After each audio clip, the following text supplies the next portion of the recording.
Lëvizja e dhjetorit 90 kujtoi sakrificën e mira studentëve shqiptar për rrëzimin e regjimit diktatorial të Enver Hoxhës. Kjo është dita kur zani studentëve në qytetin e tyre, këtu ku jemi në Tiranë, i dha fund heshtjes gjatë Ogurzerës 45 vjeçare dhe hapi rrugën e demokracisë në Shqipëri. Ishte nata kur frika filloi të vritej. Ishte dita kur ne, një brez i guximshëm studentës, u ngritëm të revoltuar për liri dhe demokraci. Ne vinim nga prindër të lindur e rritur e burnuar në diktaturë, të cilët nuk kishin as pasuri e as pushtet. Ne ishim bijtë e etërve që nuk paten mundësinë, as të na ushqenin, as të na veshmbathnin, as të na shkollonin, e as të na arsimonin, as si bashkëmoshatarët tanë fqinj në Ballkan të lindjes komuniste. Ne u bëm zëri i parë i fortë i një kombit lollun, varfënuar e skllavëruar nga diktatura. Ne u bëm ulërima e një shoqërie që priste dritë në fund të tunelit.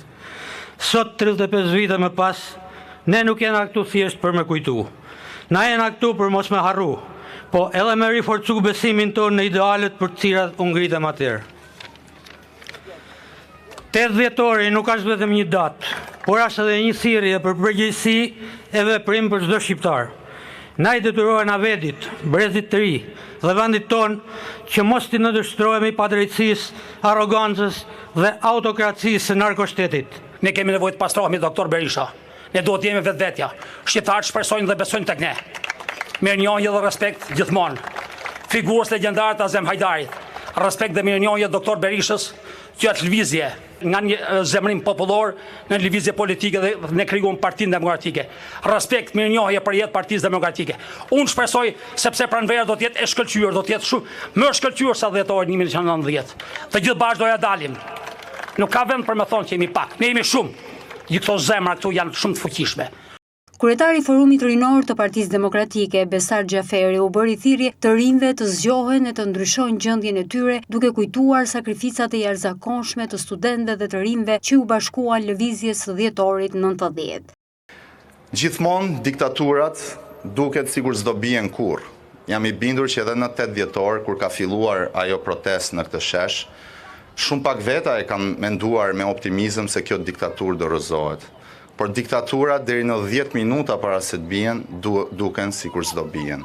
Në 10 minutë që në fundit, çdo gjë shkrumohet dhe çdo gjë ikën dhe duket sa kollaj pas ka qenë. Prandaj duhet qëndres, vendosmëri dhe një betim ndaj njëri tjetrit që ne nuk do e lejojmë këtë gjë të vazhdoj kështu siç ka vazhduar. Boll më nga këtë jetutje duhet protest, duhet grev, duhet revolt dhe duhet largimi urgjent i Edi Ramës. Kujtimet e të ndjerit Azem Hajdari, udhëheqësi i televizjes së dhjetorit 90, i solli djali i tij që mban edhe emrin e babait. Dua të them që në momentin që ai krijoi familjen në Tropoj dhe u bë me fëmijë, ai u nis drejt Tiranës me ëndrrën që Shqipëria të ishte një Shqipëri pluraliste, të ishte një Shqipëri demokrate, të ishte një Shqipëri ku shteti ishte në funksionin e njerëzve dhe jo të qeverisë dhe interesave të saj egoiste, po themi.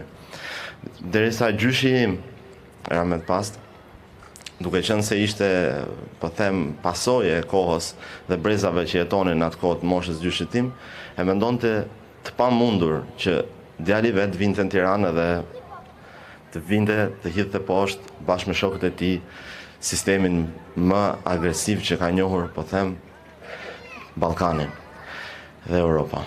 Dhe ai thonte që vleri këto ëndra se bjerë e ketë pamundur për ta bërë këtë gjë, edhe deri diku edhe qeshte dhe u tallte një formë ironike që më mirë shikoj një jetë më të sigurt për veten tënde. Por jo, Azemi nuk mendonte sot për sot dhe ishte një njeri që donte të mendonte më afatgjatë për veten, për shokët e tij, për familjen e tij dhe nuk e kishte konceptin e frikës.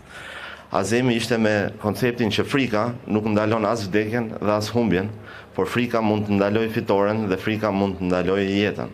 Kryetari i Partisë Demokratike Sali Berisha solli në vëmendje ngjarjet e dhjetorit 90, duke kujtuar se si pushteti nxori tanket në Tiranë për të shtypur protestat e studentëve dhe në kufije në veri të vendit vriste e ekzekutonte në sheshet e qyteteve ata që kërkonin të largoheshin nga vendi dhe bënin thirrje për rrëzimin e regjimit.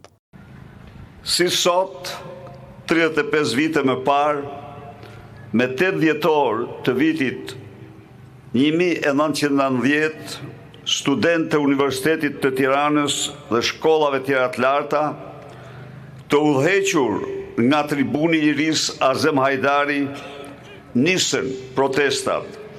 Revolucionin demokratik, i cili si një uragan i vërtet në 3 ditë ndau epokat dhe vendosi në vendin më monist të planetit pluralizmin politik.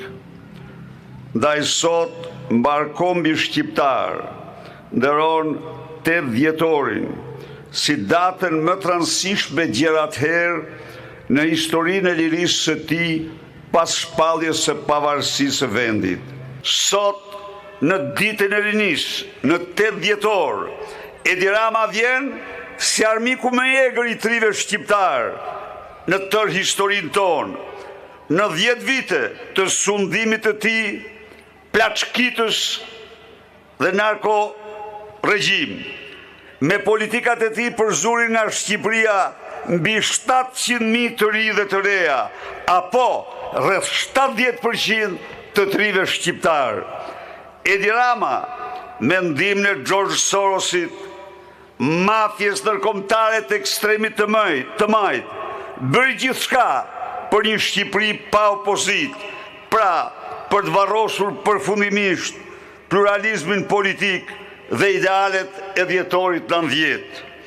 Por dështoj, sepse ato ideale janë të pavdekshme, ato frymëzojnë sot çdo opozitar shqiptar, çdo të ri shqiptar, të qëndrojë me guxim. 8 dhjetori është caktuar si dita kombëtare e rinisë në nderim të studentëve dhe të rinjve që udhëhoqën lëvizjet më të fuqishme politike në Shqipëri pas luftës së dytë botërore për rrëzimin e diktaturës së fundit në Evropë, regjimit të Enver Hoxhës.